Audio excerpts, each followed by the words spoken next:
In this segment and one more short segment at the bottom of the hour, we're joined by, and I appreciate him coming on short notice, Lew Rockwell of LewRockwell.com, probably the biggest libertarian website on the web out there, and great folks who also let us contribute their stuff to Infowars.com. And Lew was the guy that was there, first to help get Ron Paul into Congress, was his chief of staff. The founder of the Von Mises Institute, trying to bring sound, real economics, not Keynesian, globalist baloney garbage, which they know is baloney, folks. The cover up their crony takeover operation. He knows the real Ron Paul. And so I was getting thousands of emails, phone calls, comments, freakouts. I told you a month ago they were going to push this. I think the Washington Post it as a way to make it look like Ron Paul is establishment, and as a way to cause more infighting, and as a way to, well, will he take a VP? He's out of the race. And I think the campaign should come out strongly and say, we're not taking a VP. But then others will say, oh, well, then you're just leaving, the libertarian constitutionalist vote unspoken for. No, we're not sullying ourselves. So they put something in the Republican platform or something, which they use like toilet paper. Now, that's my gut view. If Ron Paul later decides to do something like that and explains it to me, whatever. But this is far from over. This is about them acting like it's over. Now, let me get really the omnibudsman of libertarian freedom thought, Lew Rockwell, on to give us his perspective. I haven't found out what he thinks yet. I'm going to find out right now. I've put my cards on the table. Lew, what do you say about what I've said, and what's your gut on this, and what's the inside baseball on this subject? Because I haven't been able to get Ron on the last month or so. Well, Alex, remember, I'm not a spokesman for Ron or for the campaign, so I'm just giving you my own view. But I think it's all a trick. It's just another establishment trick to make it look like Ron Paul is a sellout like all the rest of them. Ron Paul has never sold out. Ron Paul will never sell out. And so this has two pieces. As you said, to bring down Ron Paul, to make him seem like he's just one of the regular criminal bunch. And the other is to make Ron Paul supporters like Romney. Well, if he's willing to consider Ron Paul as a VP, Romney must be a pretty good guy. Well, because Romney, exactly like Gingrich and Santorum, even though Romney's a more pleasant person, and I'm sure his wife is a nice person, his kids are nice, and all those kinds of questions. But really, he's, as you say, he's a globalist. He's a big government guy. He believes in corporatism and fascism and the partnership between big government and big business. He's a warmonger. He's an imperialist. He's a protectionist. He's a big government guy, big spender, bail out the banks. I mean, he's bad on virtually everything. I guess, he was against the bailout of GM. But my guess is if he were president, he would have done it, and he would have made a lot of money out of it, because that's the kind of guy he is. He makes a lot of money out of government projects of this sort. So, no, I think this is just another trick.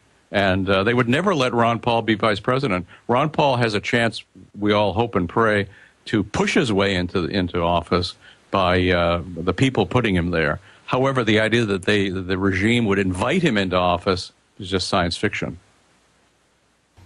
Okay, go ahead and go back to me. I want cut to me.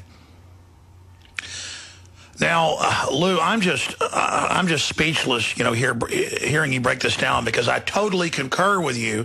It's so obvious. I wanted to make sure that my instincts were right. How do we interpret, then, this latest activity? Is this another sign of desperation from the establishment trying to behave like, hey, we like Ron Paul too? Well, it is, but it also is a sign of fear. Because even though, of course, every time, Ron made this point last night, every time there's a story about him, the first line is always, of course, he can't win. Well, of course, he can win.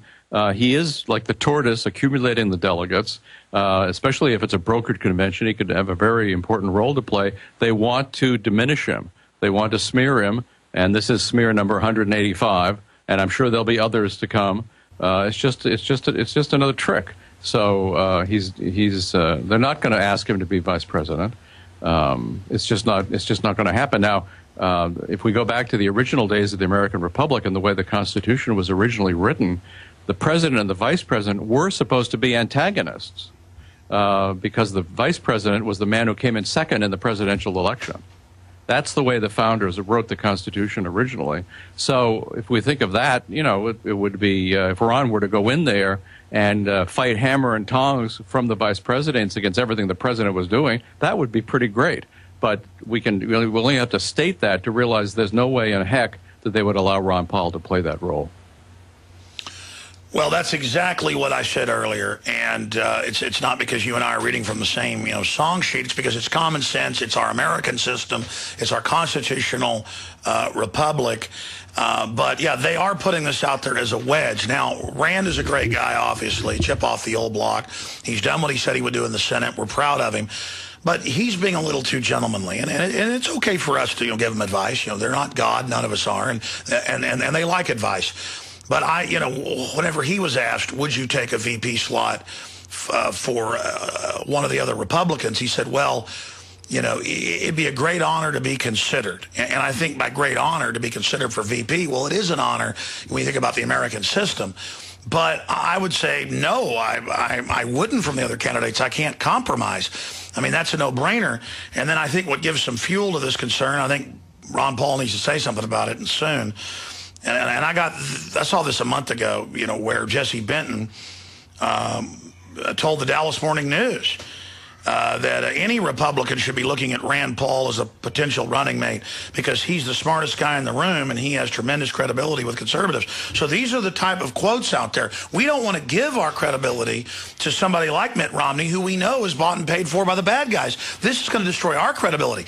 And I guess it's a difference of thought processes, but I would imagine you would agree. I'm not attacking Benton. I've interviewed him. He's a nice guy, a smart guy, I'm sure. But this idea that we're going to co-opt them instead of them co-opting us, that's just not how this works. Their system's in the verge of coming down right now. This isn't when we want to merge with these people. I mean, what's your take on that? Well, Romney, I guess, is a more gentlemanly guy than Santorum or Gingrich. That wouldn't be hard. I'm sure he's a more pleasant guy, but he's a monster. This is just because he looks good in a suit doesn't mean he's anything but one of the top creeps. Otherwise, he wouldn't be supported by the Republican establishment and by the establishment in general. So, no, we don't want anything to do with him except to oppose him as a candidate, oppose him if, God forbid, he becomes president. Well, I'm going to be honest. I could care less about the star stuff of politics, Hollywood, all that, because I've been there, I've seen it, I've done it. And I don't get critical of some of the people that advise Ron Paul, because I know he runs the show at the end of the day, and he's got to have helpers. But, I mean, I look at people like you and others I've seen that have worked for Paul who are so 100% dead on laser beam. And then I see some of the other stuff coming out from these younger folks, and I think they should be sitting at your feet and Ron Paul's feet. Instead, every time I look, they're advising him. And I see Ron saying, I'm getting advice from my staff. You're getting advice? You're getting advice? Again, I'm not trying to get into inside baseball or infighting here, but I mean, why isn't Lew Rockwell in the campaign advising? Well, I've had enough. I've had enough of that. I've done real politics by which I mean evil politics. I've worked for regular Republicans, really starting since I worked for Barry Goldwater when he ran for president. I had the great honor to work. You have a long history publishing true activism, so you're sick of it. Well, I must say, even though, of course, I make an exception for Ron Paul because he is the exception with a capital E, I must say I don't like politics. I don't like the political system. I think it's corrupt. And Ron Paul's like the minister in the whorehouse. I mean, he stands apart from the rest of these guys. And nobody is going to advise him successfully to cut back on his views, to say something he doesn't believe. He's a straight arrow. He's the real deal. And we can trust him 100%. Stay there. Let's come back and talk about some positive areas then. But absolutely, this is the end of the day statement. If it doesn't come out of Ron Paul's mouth, it isn't attributable to him. Period. He speaks for Ron Paul. Look, we only got 4 or 5 minutes left with Lew Rockwell of LewRockwell.com. Invaluable analysis from a common sense pro-liberty perspective. And this calling us kooks, extremists, dangerous, it's only helping us because the system is dangerous. They're kooky. They're out of touch with reality and common sense. Lew Rockwell, shifting gears into some other areas.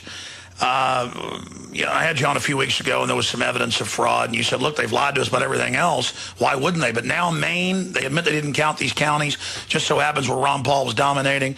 Same thing in Iowa. They're saying that's now up in the air. I mean, we've got some clear evidence of fraud here. Ron Paul has said he's looking into it now. What would you do? I know you don't speak for the campaign, but we know Ron listens to you. What would you do? Well, I think exactly what Ron's going to do. He's going to look into it. He's going to make sure he's got the evidence, and then he's going to, if he feels it's appropriate, he's going to speak out.